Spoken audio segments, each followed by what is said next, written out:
The Boricua Record, Part 6.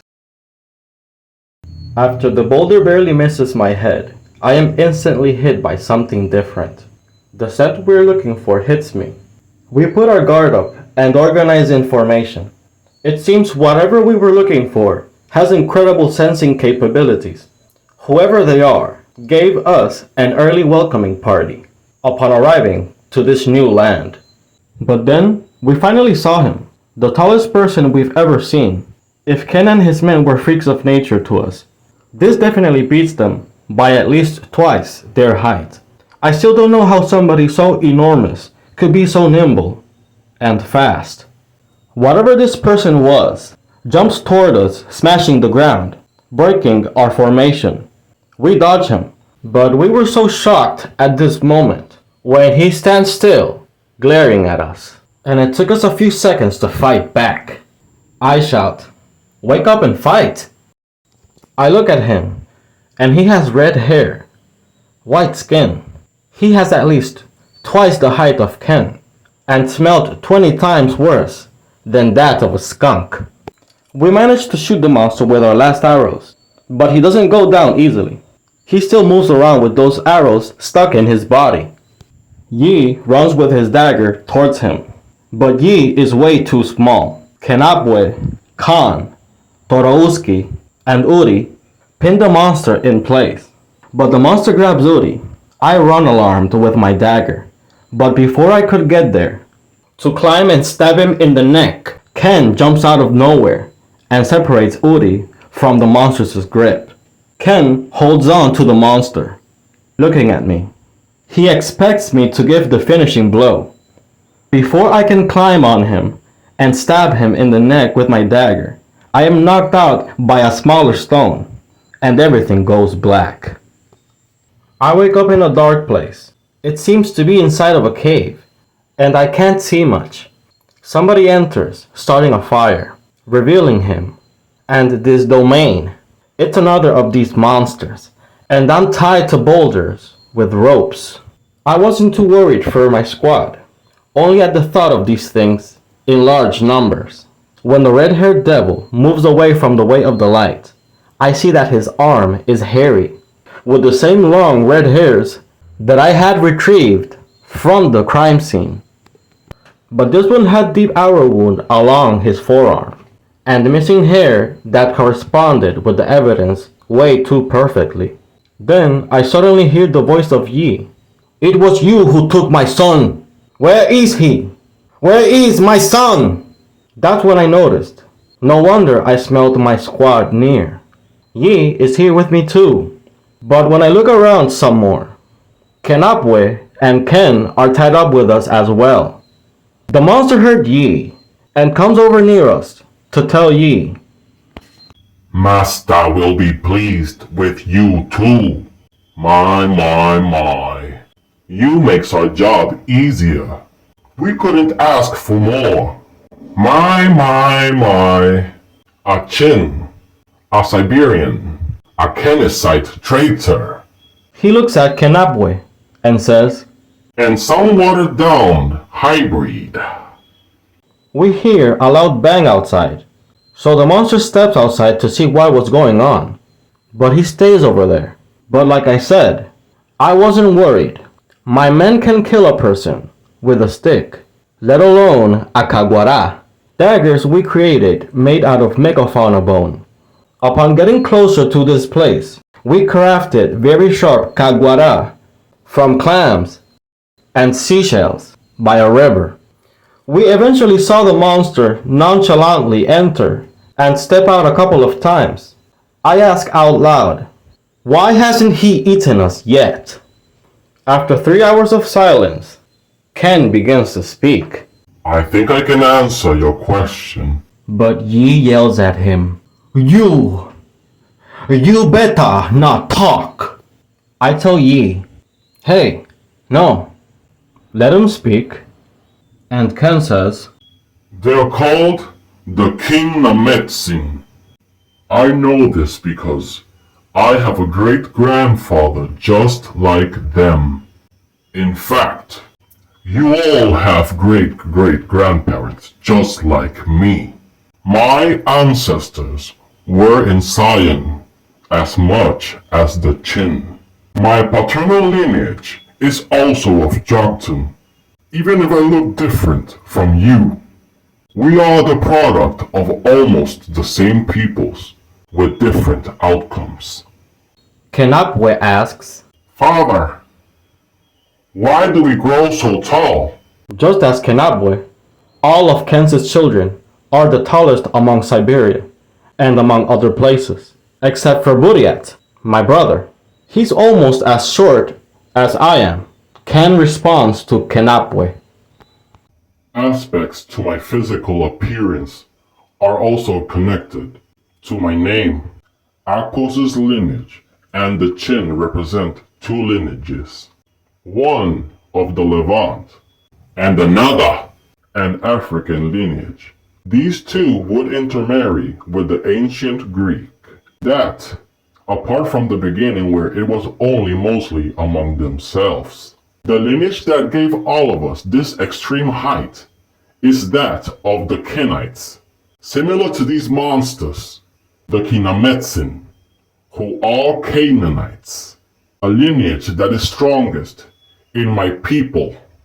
When Joktanites and Edomites sought women from the lineage of Ashkenaz, and Israelites from that of the Kenizzites. There's people like me, from those who stem from Canaan. Also among the Philistines, the kingdoms of Cush and Kemet, and in the north to the far west. In some places, I'm the last of my kind. My genes for height are strong. Because of my many children, there's many tall people, such as Yang, Shandong, Uri, Toro, Yenisei, Kenapwe, Khan, and even all the way to my grandson, Torouski. Even my grandson 2 generations apart. You saw him. In the last months crossing to this land, Torouski hit a growth spurt. It is almost as tall as me. We are called many things. Warriors, demigods, men of renown, the lineage of the dragon, the seed, and the lineage of monarchs. I ask him, why have you done all of these bad things? Ken responds, I used to serve Ashur, the kingdom of Assyria of Mesopotamia. King Salmanazar V acquired my ruthless services to destroy your tribes, and only a few of you were allowed to stay in the Levant. He is king no longer, however. The king that was following you through the glaciers is Sargon II. My loyalty was to Scythia and Assyria. My only desire was to steal, to kill, and to destroy. But I gave up on my own life, my own desires that day I lost your mother. When you threw me down the mountain, I truly wanted to challenge you one more time. I wanted to retrieve back the lion I once was, a roaming lion searching whom to devour. But Mayana is not what I needed anymore. All this way ever since I passed Kamchakas's camp. All I have been trying to do is find you, so I could apologize to you.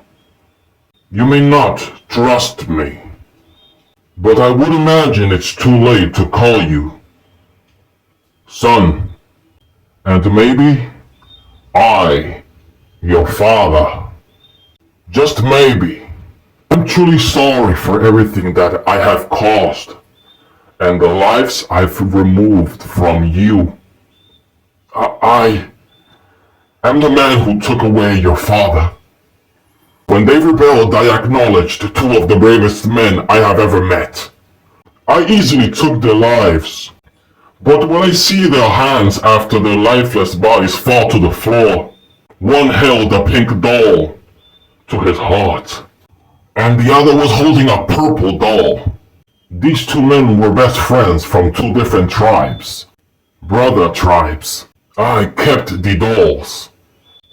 One night, Cuba had seen my dolls. After that, she couldn't speak for a month. It was there and then that I began to wake up even more. The man with the pink doll was Cuba's father. And it was clear to me the warrior holding the purple doll was your father. But if you could only forgive me, I would also understand if you cannot. If I could, I'd hand you a weapon so you may stab me in my heart, so that maybe, just maybe, I could heal the wounds in yours, even if it were just a drop less. I tried taking my own life many times along the way here, but I kept failing. I look at his many wounds, and it seemed to be true. I ask him, but why haven't they eaten us? Ken responds, The reason they kidnap people is to sacrifice them to their master. After a series of rituals, then maybe they may eat their victims. I tell him, you told me you can finish Petros' story. What did you mean by that? Ken replies, It pertains to our lineages. It is said a worldwide flood was designed to eliminate the seed of Cain. The Canaanites, and the Kenites like myself, are his seed after the world flood. You see, the seed of the dragon lives in me through Sayasudras' wife, Ama. But some of us have this lineage directly, not necessarily through Ama alone, different ways to its original source. After the flood, only the king Sayasudra and his wife Ama and his three sons Shem, Ham, and Japhet, along with their wives, managed to survive. but he asks him a question. Why you interfere when our children were being kidnapped? Ken responds, I have a sensitive nose. This is also how they found you so quickly. I have a great nose, but the Kinametsin can distinguish you by the scent signature of your blood. When my men and I reached north of Kamchatka, we noticed the scent of the Kinametsin. We saw them, about to take 3 of the children far into the fishing holes. But I don't know what got into me. I shot an arrow straight into his forearm, pinning his arm to a tree. He breaks the arrow and flees with the others, but they managed to take one of the children. I noticed too late, and that was my last arrow. I say, I really don't know if I can forgive you. Ken says, Would you kill me?